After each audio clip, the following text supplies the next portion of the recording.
O rei continua nu, mas ninguém fala. Eu sou o professor Eduardo Simões, esposo e pai, e este é o nosso canal.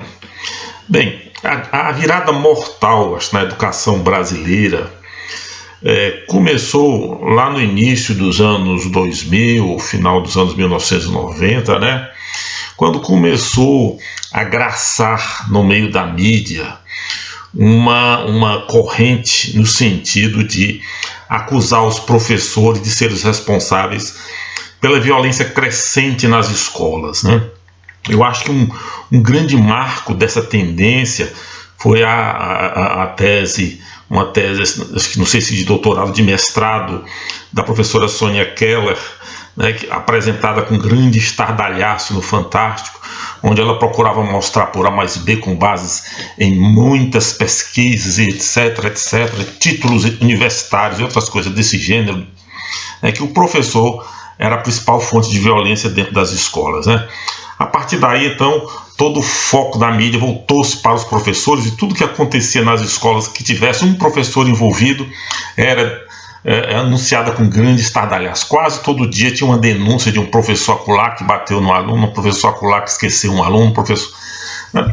Ninguém parava para perceber, por exemplo, que esses fatos, em geral, envolviam professores dos primeiros níveis de educação, lá dos primeiros anos, né?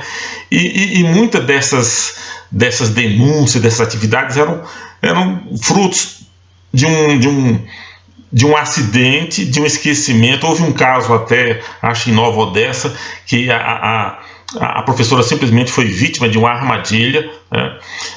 E outras coisas típicas de um ciclo de educação que ainda não é bem conhecido, não é bem praticado no Brasil, que é essa etapa chamada de pré-escola, o início. Isso ainda nós temos muito que aprender nisso. Mas então, como eu disse a vocês, isso focava profundamente nos professores, e nós sofríamos, nós dos níveis mais elevados, sofríamos muita pressão no sentido de nos deixarmos, enfim, de nos deixarmos encurralar pelos alunos. Os alunos são os coitadinhos, os alunos sempre têm razão, os alunos não podem. Uma diretora disse que não podia nem suspender alunos. Na escola acontecia coisas assim do arco da velha, a gente reclamava para a diretora, apontava os responsáveis. Gente chegava e dizia para nós: olha, esse menino tem envolvimento com o crime organizado, o pai e a mãe desse menino tem são fichados na polícia, tem blá blá blá blá blá blá blá. Mas não, você não pode fazer, ele é menor, né? De menor tem o ECA, tem isso, tem aquilo. Eu me lembro até que uma vez eu fui à diretoria de ensino aqui da minha região e reclamar com a supervisora e pedir que se tentasse fazer um tipo de modus vivendi na escola, que essa supervisora supervisionava, logo orientava, né, e tudo, no sentido de se conseguir alguma disciplina. Não é fazer o professor mandar e desmandar dentro de sala de aula, mas pôr um paradeiro, pôr um limite razoável às ações de alunos e de professores também, é claro. Além de professores nem precisava, porque nós já estávamos cobertos de proibições, estávamos cobertos de ameaças, não só dos alunos, como também da burocracia. E eu me lembro que essa supervisora olhou para mim e disse assim: você está dizendo isso porque você é de classe média. Então, ela, segundo a visão dela, quando eu pedia disciplina para aquelas crianças, eu estava executando, exercendo, na verdade, um preconceito de classe. Ah, meu Deus.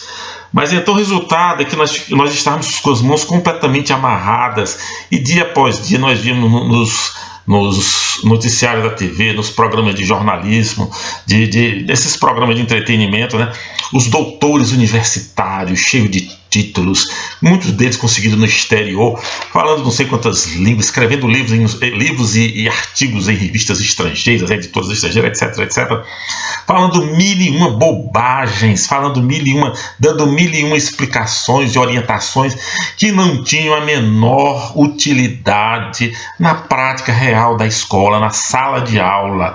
Esses profissionais cheios de títulos, muito procurados pelas emissoras de TV e de rádio, não têm a menor ideia do que está acontecendo em sala de aula, a grande parte. Na grande maior parte, 90% deles, eu até arrisco a dizer com certeza, não tem a menor ideia do que acontece em sala de aula e ficam dando receitas, algumas delas que aprenderam em outros países e que não podem ser aplicadas, claro, no nosso país.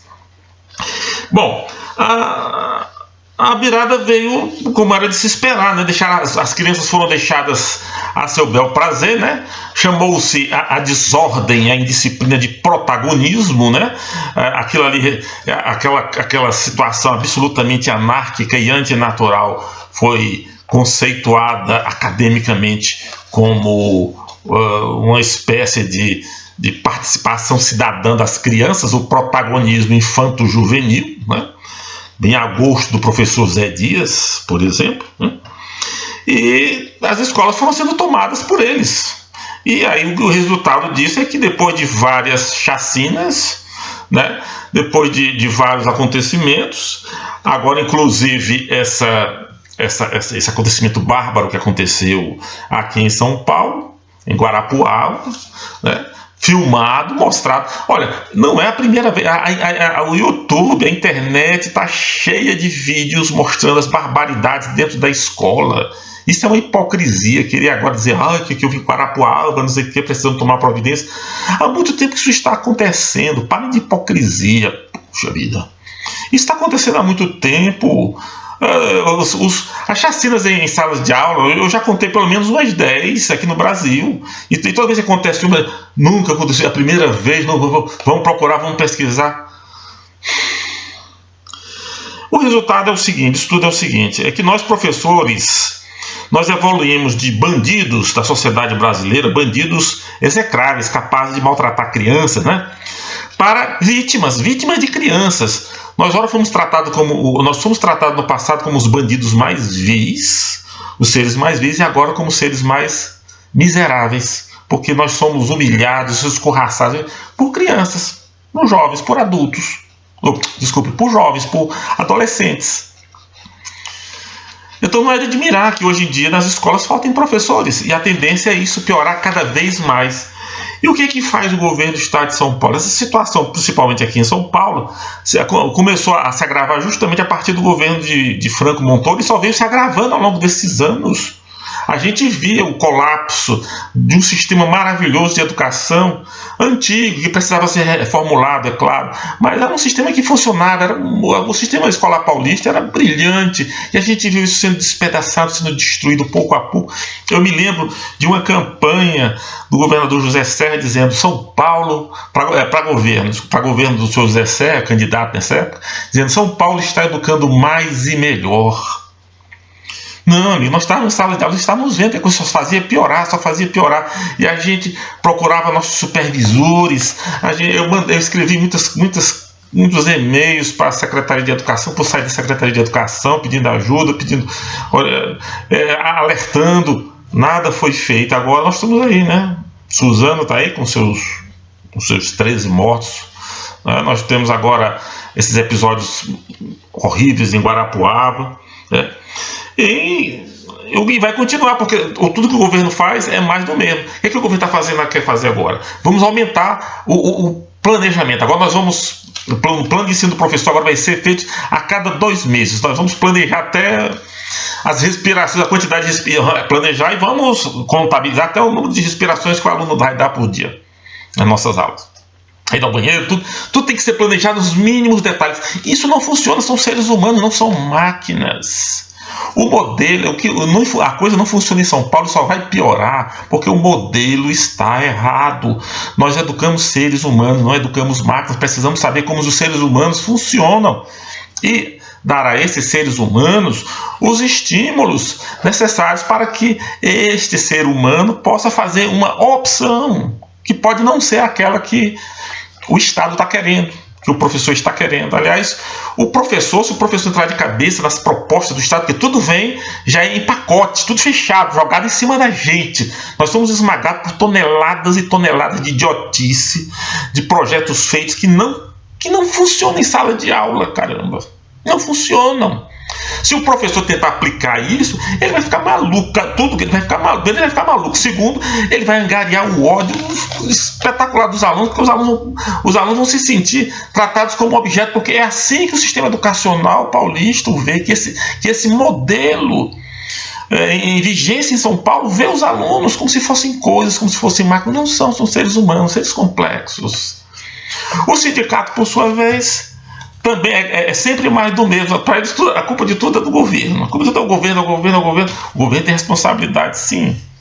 Mas o sindicato culpa o governo apenas porque não é governo.